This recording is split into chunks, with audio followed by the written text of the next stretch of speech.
ஆப்கி அதாலத்துல election expert Prashanth Kishore மீது குற்றச்சாட்டு என்னன்னா இவரு தலைவர்களை தவறான பாதையில கூட்டிக்கிட்டு போறாருன்னு. நீங்க தேர்தல்கள்ல எப்பல இருந்து இந்த டேட்டா அனாலிசிஸ் டிஜிட்டல் டேட்டாவை பயன்படுத்த ஆரம்பிக்க வச்சீங்களோ இப்ப எல்லா அரசியல்வாதிகளும் அதைத்தான் ஃபாலோ பண்றாங்க. நீங்க யாத்திரைக்கு கிளம்பிட்டீங்க. என்ன நடக்குதுன்னு யாருக்கிட்டையாவது கேட்டா சர்வே பண்றோம்னு சொல்லுவாங்க. சரி, எதை வச்சு சர்வே பண்ணீங்கன்னு கேட்டா பிரசாந்த் சாரோட ஒரு ஆள் இருக்காருன்றாங்க, அவர் கூட வேலை பார்க்கறவருன்றாங்க. எல்லாரும் அதே வழியில் நடக்கிறாங்க. இருக்காங்க 20,000க்கும் மேல இருக்கிற குழந்தைங்க இருக்காங்க. அவங்க ஏதோ ஒரு வகையில இந்த டொமைன்ல சம்பந்தப்பட்டிருக்காங்க. நாங்க இத 2011 இதை ஆரம்பிச்சப்போ அப்போ எங்களுக்கும் ஐடியாவே இல்லை இது ஒரு டொமைனா மாறுமான்னு. போக போக அதுவே பெருசாயிருச்சு. ரொம்ப முக்கிய தேர்தலில் நிக்கிறவங்க கூட ப்ரொஃபஷனல் எக்ஸ்பர்ட் இல்லைன்னா ப்ரொஃபஷனல் சப்போர்ட்டர்ஸ் வார்த்தைகளை புரிஞ்சுக்கிறாங்க. ஏன்னா இப்ப நீங்க காட்டின மாதிரி எலெக்ஷன்ஸ்ல பல்வேறு கட்சிகள் தலைவர்களுக்கு, அதாவது பப்ளிக் என்ன நினைக்கிறாங்கன்னா ப்ரொஃபஷனல் சப்போர்ட்டால இன்னும் பெட்டரா இருக்கும்னு நினைக்கிறாங்க. இயல்பாவே எந்த விஷயத்துல மக்களுக்கு மகிழ்ச்சி கிடைக்குதோ அதை அவங்க மறுபடியும் பின்பற்ற ஆரம்பிச்சிருவாங்க. இதுல வேலை பார்க்கறவங்களுக்கு ஸ்கூலோ டிகிரியோ அப்படி எதுவும் கிடையாது. அதுல யாரெல்லாம் பிரசாந்த் கிஷோர் கூட வேலை பார்த்தாங்களோ அவங்க சிவியில் எழுதுவாங்க பிரசாந்த் கூட வேலை பார்த்தேன்னு. அதனால பல பேருக்கு வேலை வாய்ப்பு கிடைச்சது எனக்கு சந்தோஷம் தான். இந்த செயல்பாட்டில் நிறைய பேர் இழக்கவும் செய்யறாங்க. இல்ல அது பாத்தீங்கன்னா ஒருவேளை ஏதாவது டாக்டர் ட்ரீட்மெண்ட் முடிஞ்சதுக்கு அப்புறம் அந்த நோயாளி இறந்துட்டா அதுக்காக நீங்க மெடிக்கல் காலேஜ் குறை சொல்ல முடியாது, இல்ல காரணம் சொல்ல முடியாது. ஆனா இந்த சயின்ஸ் எவ்வளவு அக்யூரேட்டா இருக்கும்? நாங்க பார்த்தது என்னன்னா எக்ஸிட் போல்ல நிறைய தவறுகள் நடக்குது. அதாவது முதல் விஷயம் என்னன்னா நான் ஒன்றும் போஸ்டர் இல்ல, நாங்க பண்றது ஒன்றும் போஸ்டர் கிடையாது. ரெண்டாவது விஷயம் என்னன்னா கடந்த 10 வருஷமா சொல்றேன், we are highly overrated. எந்த ஒரு ப்ரொஃபஷனல் சப்போர்ட்டும் ஒருத்தரை தேர்தலில் ஜெயிக்கவோ தோக்கவோ வைக்க முடியாது. தலைவர் தான் தேர்தலில் வெற்றி பெறாங்க, கட்சி வெற்றி பெறுது, அந்த உழைப்பாளிகளோட முயற்சி வெற்றி பெறுது, மக்களோட ஓட் ஜெயிக்க வைக்குது. எங்க ப்ரொஃபஷனல்ஸ் அந்த விஷயத்தை ஆர்கனைஸ் பண்றதுல கொஞ்சம் பெட்டரா உதவி செய்யறாங்க. ஒருவேளை உங்களுக்கு ஆபரேஷன் தேவைப்பட்டா, ஆபரேஷன் தியேட்டர் தேவைப்பட்டா டாக்டர் பெட்டரா இருக்கணும். ஒருவேளை உங்க கூட அசிஸ்டன்ஸ் யாரும் இல்லைன்னா, நீங்க பெரிய சர்ஜன் நல்ல சர்ஜனா இருந்தும் கூட ஒரு ஆபரேஷன் தியேட்டர்ல நீங்க நல்லா வேலை செஞ்சாலும் உங்களால ஏதாவது தவறு நடக்க வாய்ப்பு இருக்கு. உங்களோட சப்போர்ட் சிஸ்டம் நல்லா இருந்தா so you would be able to deliver things better. so நீங்க முதல்ல அவ்வளோ கிரெடிட்ஸ் கொடுக்க வேண்டாம் யாருக்குமே. பிரசாந்த் கிஷோர் இல்ல வேற யாருக்குமே இல்ல அமைப்பு யாரையாவது ஜெயிக்க வச்சாலோ இல்ல தோக்க வச்சாலோ at best on the margin week little bit of the efficiency in the whole. ஆனா இங்க தலைகீழா மாறிடுச்சு. எக்ஸிட் போல் பண்றவங்க தப்பு செஞ்சாங்க, பழி எங்க மேல வந்துருச்சு. இல்ல மீடியா மேல மொத்தமா தவறாயிடுச்சே. இது ஸ்டாக் எக்ஸ்சேஞ்சோட ரேட்டை அழிக்கிறதுக்காக செஞ்சாங்களா இல்ல அது வேற? இது முட்டாள்தனமான பேச்சு. ஒருவேளை இந்த ரிசல்ட் தான் வரப்போகுதுன்னு முன்னாடியே தெரிஞ்சா அந்த ரிசல்ட்டை அப்போ சேஞ்ச் பண்ண வேண்டிய அவசியம் என்ன? ஸ்டாக் மார்க்கெட்டை 2 சைட்ல இருந்தும் கேம் பண்ணலாம்ல. 240 தான் வரப்போகுதுன்னு முன்னாடியே தெரிஞ்சிருந்தா மார்க்கெட்ல ஷார்ட் ஆகி கூட பணத்தை சம்பாரிச்சிருக்கலாம். அதுக்காக எதுக்கு தப்பு செய்ய போறாங்க? தவறு நடக்கிறது இயல்புதான். நான் அதை தான் திரும்பவும் சொல்றேன். நான் ஒன்னும் கருத்து கணிப்பாளர்கள் நடத்தும் செய்தி தொடர்பாளர் இல்லவே இல்லைன்னு தான் சொல்லுவேன். நான் அவங்களோட டேட்டாவை யூஸ் பண்ற நபர். ஆனா ஒருத்தரால தவறு நடக்குதுன்னு சொல்றது சகஜம்தான். ஆனா அதுக்கு பின்னாடி ஒரு மோட்டிவ் இருக்குன்னு சொல்றது அந்த விஷயத்தை பத்தி உறுதியா தெரியாதப்போ. எனக்கு என்னமோ இது சரியில்லை. ஒரு ரூம்ல உட்காந்துக்கிட்டு டீயை குடிச்சுக்கிட்டு கருத்துக்களை சொல்லிக்கிட்டு தன்னை எக்ஸ்பர்ட்னு சொல்றது ஒரு விஷயம். ப்ரொஃபஷனலி விஷயங்களை செஞ்சுக்கிட்டு வெளியில வரும்போது கழுத்தை நெரிக்கிற மாதிரி நடக்கிறது சகஜம்தான். 10 சொன்னா அதுல 8 நடக்கிறது உண்மையிலே சகஜம் தானே. 8 ஒன்னும் குறைஞ்சது இல்லையே. வெளியில உட்காந்து சும்மா கருத்துக்கள் சொல்றது சுலபம்தான். அதாவது சார், எங்க அப்பா வாழ்க்கையில எனக்கு ஒரு நல்ல விஷயம் சொன்னாரு. ஒண்ணுமே செய்யாதவங்க விமர்சனம் செய்வாங்கன்னு சொன்னாரு. அதனால நீங்க உங்களுக்கு ஏன் அந்த ஜட்ஜ்மெண்ட் இல்ல? அப்படி இருக்கும்போது செஃபாலஜி எதுவும், அதாவது எலக்ட்ரால் செஃபாலஜி எதுவும் இந்தியா ஒரு டொமைன் கிடையாது, வேர்ல்டு வைடு இருக்கு. ரொம்ப பெரிய பெரிய எக்ஸ்பர்ட்ஸ் இதுல இருக்காங்க, பெரிய அறிஞர்கள் இதுல இருக்காங்க. இந்தியாலயும் எவால்வ் ஆயிட்டு இருக்கு. So yes, this time probably all who are involved they will look into the system, they will improve. நீங்க டெலிஃபோன் யூஸ் பண்ணிட்டு இருந்தீங்க, முதல்ல ஹேண்ட் இருக்கிறத யூஸ் பண்ணீங்க, பேஜர் யூஸ் பண்ணீங்க, இப்போ மொபைல் யூஸ் பண்றீங்க. ஒவ்வொரு நாளும் ஒவ்வொரு விஷயம் இம்ப்ரூவ் ஆகிட்டு இருக்கு. இதுலயும் இம்ப்ரூவ்மெண்ட் நடக்கும். இன்னொரு விஷயத்தையும் சொல்லி கொடுத்துட்டீங்க மக்களுக்கு, ட்விட்டர், யூடியூப் இதெல்லாம் யூஸ் பண்றதுக்கும். இல்ல, நான்லாம் கத்துக் கொடுக்கல. அதாவது நான் எப்பயும் சொல்லுவேன், இந்த மாதிரி விஷயங்களை நாம எப்பயும் ஓவர் ரேட்டட் பண்றோம். யூடியூப்லயோ ஃபேஸ்புக்லயோ ட்விட்டர்லயோ தேர்தலில் ஜெயிக்கிற மாதிரி இருந்தா, காந்திஜி போராட்டம் பண்றப்போ அந்த டைம் போஸ்ட் கார்டு தான் இருந்தது. போஸ்ட் கார்டை பயன்படுத்தினாங்க. இப்ப அது ஃபேஸ்புக்கா மாறி இருக்கு. ஃபேஸ்புக்ல எழுதுறாங்க. இப்போ ஃபேஸ்புக்கா போஸ்ட் கார்டாங்கிறது பிரச்சனை இல்ல, அதுல எழுதுறது மட்டும்தான் முக்கியம். எழுதுனது யாரு அது முக்கியம். மெசேஜ் அண்ட் மெசேஞ்சரோட முக்கியத்துவம் என்னன்னா, இதுக்கு முன்னாடி நமக்கு போஸ்ட் கார்டு இருந்தது, உள்நாட்டு கடிதம் இருந்தது, என்வலப் இருந்தது. இப்போ வந்து பாத்தீங்கன்னா ஃபேஸ்புக் இருக்கு, இப்போ ட்விட்டர் இருக்கு, இதுக்கப்புறம் வேற ஏதாவது புதுசா வர வாய்ப்பு இருக்கு. இந்த மாதிரி விஷயங்கள் அப்டேட் ஆகிட்டே இருக்கும். சோஷியல் பொலிட்டிக்கல் பார்வையிலிருந்து மெசேஜ் அண்ட் மெசஞ்சரோட முக்கியத்துவம் இருக்கு. மீடியம்க்கு அவ்வளோ ப்ரியாரிட்டி இல்ல. ஆனா ஒன்னு இருக்கு, டெக்னாலஜி நீங்க பயன்படுத்தாம நீங்க ஒரு வேளை போஸ்ட் கார்டு போட்டிருந்தா அது வந்து சேர்றதுக்கு 10 நாள் ஆகும். ஃபேஸ்புக் மூலமா அது 10 மில்லியன் போய் சேருது. ரெண்டுக்கும் நிறைய வித்தியாசம் இருக்கு. நீங்க என்ன நினைக்கிறீங்க? முன்னாடி நரேந்திர மோடி, பிஜேபி ட்விட்டரை, ஃபேஸ்புக்கை, யூடியூபை நல்லா பயன்படுத்தினாங்க.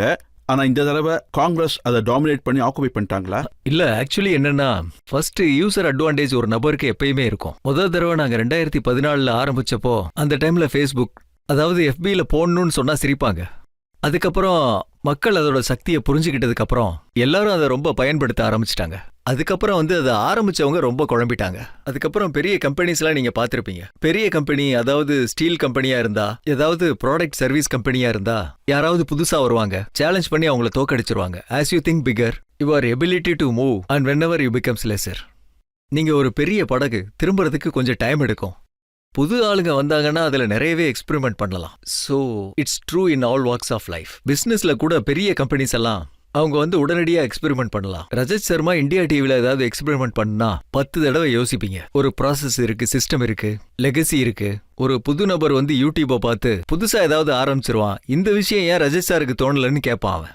ஏன் புரிய மாட்டேங்குதுன்னா, நம்ம ஒரு லெகசிலேயே இருக்கோம். 10-15 வருஷமா ஒரு சிஸ்டம் இருக்கு. அது ஓவர் நைட்ல ஜம்ப் பண்ணிட்டு உடனடியா ஏதாவது புதுசா. கேள்வி ஏன் எழுந்ததுன்னா, காங்கிரஸ் கட்சிக்காரங்க சொன்னாங்க இந்த தடவை டிசம்பர்ல இருந்து போன வருஷம் அதோட மே வரைக்கும் ராகுல் காந்தி இன்ஸ்டாகிராம்ல, ஃபேஸ்புக்ல, முக்கியமா யூடியூப்ல நிறைய பேர் பார்த்துருக்காங்க.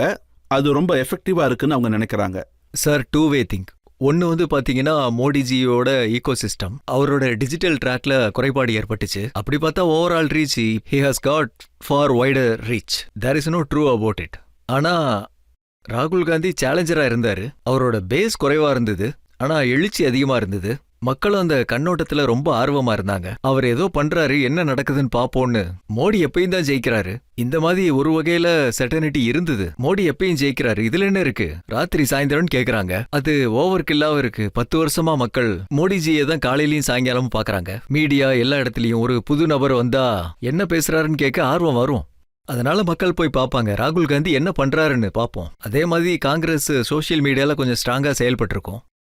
இப்ப அவங்க என்ன சொல்றாங்கன்னா, மோடிஜியை அதிர வச்சிட்டோம், மோடிஜியை தோக்கடிச்சிட்டோம், மோடிஜியை சைக்கலாஜிக்கலா வீக் பண்ணிட்டோம், அவங்க கான்பிடன்ஸை உடைச்சிட்டோம்னு சொல்றாங்க. இது அவங்களோட தனிப்பட்ட சொந்த கருத்து. என்னோட கருத்து சொல்றதுக்கு என்ன இருக்கு? எங்களோட புரிதல் அவங்களுக்கு அதிகம். எனக்கு என்ன தோணுதுன்னா, arrogance is something which you should avoid in politics. அது பிஜேபியா இருந்தாலும் சரி, காங்கிரஸா இருந்தாலும் சரி, எங்களுக்கு யாருக்கா இருந்தாலும் சரி. அதாவது சமூகத்துல மக்கள் அரகன்ஸை விரும்ப மாட்டாங்க. ஒருவேளை அவங்க ரொம்ப அரகண்டா தெரிஞ்சா, வெற்றிலையோ தோல்வியிலையோ பார்க்க அரகண்டா தெரிஞ்சா மக்களுக்கு அது கண்டிப்பா பிடிக்காது. ஆனா ஏதோ ஒரு விதத்துல இன்னைக்கு நாட்டுல ரொம்ப நல்ல ரிசல்ட் வந்திருக்கு. மோடிஜியை உயரமா உட்கார வச்சாங்க. அதே மாதிரி நீங்க கடவுள் இல்லைன்னு அவருக்கு காட்டவும் செஞ்சாங்க. எளிதா இயக்குங்க, நீங்களே இயக்குங்க, ஆனா எங்க வரம்புக்குள்ள இருங்கன்னு சொன்னாங்க. மக்கள் இப்படி ஒரு மெசேஜ் கொடுத்தாங்க, நீங்க இயக்குங்க.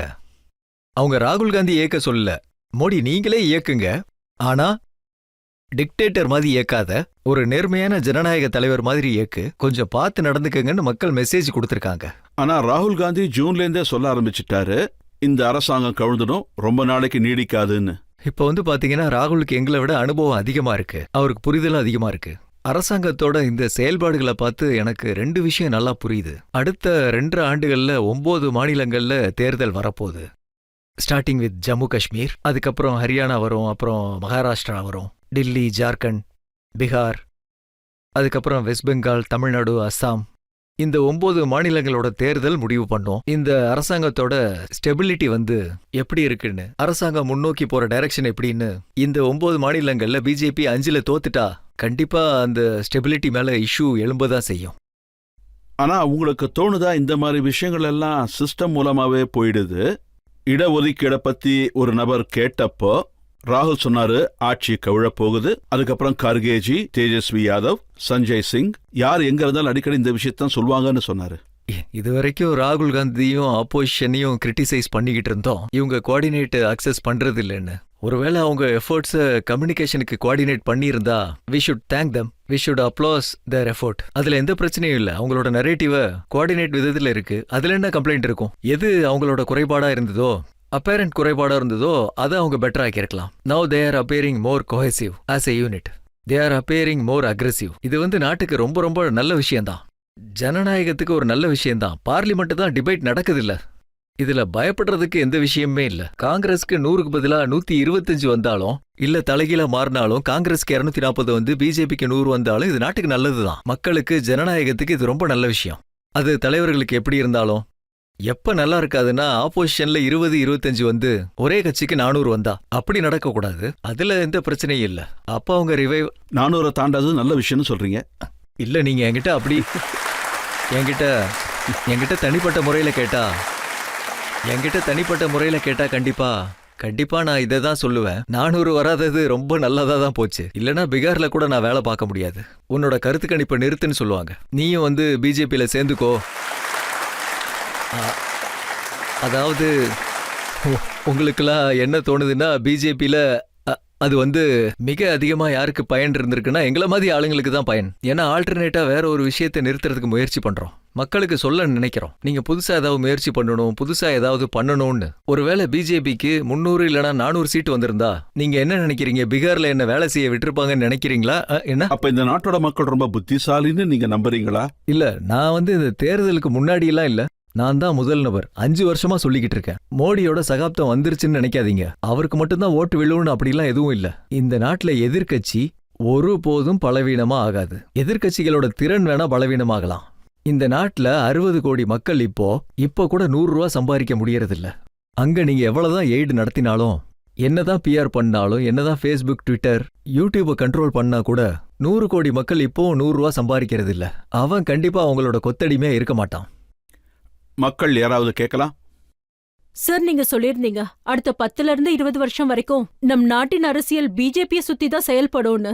நீங்க சொன்ன வாக்குறுதியில இப்போ நீங்க உறுதியா இருக்கீங்களா? கண்டிப்பா 200% உறுதியா இருக்கேன். முதல்ல நான் சொன்னதை புரிஞ்சுக்கங்க. நான் என்ன சொன்னேன்னா, வரப்போற 20-30 வருஷங்கள்ல, 10 வருஷம் இல்ல 20 வருஷத்துல நாட்டின் அரசியல்ல கண்டிப்பா பிஜேபி இருக்கும்னு. அதுக்காக அவங்க தோப்பாங்கன்னு சொல்லல. ஆனா சுதந்திரத்துக்கு அப்புறம், அதாவது 1950ல இருந்து 1990 வரைக்கும் காங்கிரஸ்னு ஒரு அணி இருந்தது. அதை சுத்தியே தான் அரசியல் நடந்துகிட்டு இருந்தது. அப்போ காங்கிரஸ் ஆட்சியில இருந்தாலும் இல்ல எதிர்க்கட்சியா இருந்தாலும், நீங்க காங்கிரஸுக்கு ஆதரவா இருந்தாலும் இல்ல அவங்களுக்கு எதிரா இருந்தாலும், அந்த விஷயம் இப்ப ஷிஃப்ட் ஆகி பிஜேபி ஆயிருச்சு. இப்போ நீங்க பிஜேபிக்கு ஆதரவாவும் இருக்கலாம் இல்ல எதிராவும் இருக்கலாம். இப்போ காங்கிரஸ்க்கு எதிரா இந்தியா கூட்டணி அமைக்கல. அது 1989ல ராஜீவ் காந்திக்கு எதிரா நடந்தது. இந்திரா காந்திக்கு எதிரா 1977ல நடந்தது. அந்த பார்வையில நீங்க ஒரு தடவையா இந்த நாட்டுல கிட்டத்தட்ட 30% வாக்குகளை வாங்கியிருக்கீங்கன்னா, 30% ஓட்டு ஓவர் நைட்ல வந்திருக்காது. அது பல வருஷமா செஞ்ச முயற்சி. அதாவது உங்க கட்சி, உங்க தொண்டர்களோட உழைப்புன்னு சொல்லலாம். அது வந்து ஒரே நாள்ல போயிடவும் போயிடாது. ஒரு 2 தேர்தல்ல தோக்குறதுனாலையும் அது போயிடாது. சில விஷயங்கள் அப்படியே இருக்கும். அந்த கோணத்துல நான் சொல்லியிருந்தேன். நான் திரும்ப ரிப்பீட் பண்றேன். வரப்போற 20, 30, 40 வருஷம் வரைக்கும் பிஜேபிய சுத்தி அரசியல் நடக்கும். அதுக்கு அர்த்தம், திரும்ப ரிப்பீட் பண்றேன், பிஜேபி திரும்ப தோக்காதுன்னு இல்ல. ஆனா அரசியல் மையத்துல அவங்க ஒரு மிகப்பெரிய சக்தியா பிஜேபி கண்டிப்பா இருக்கும்.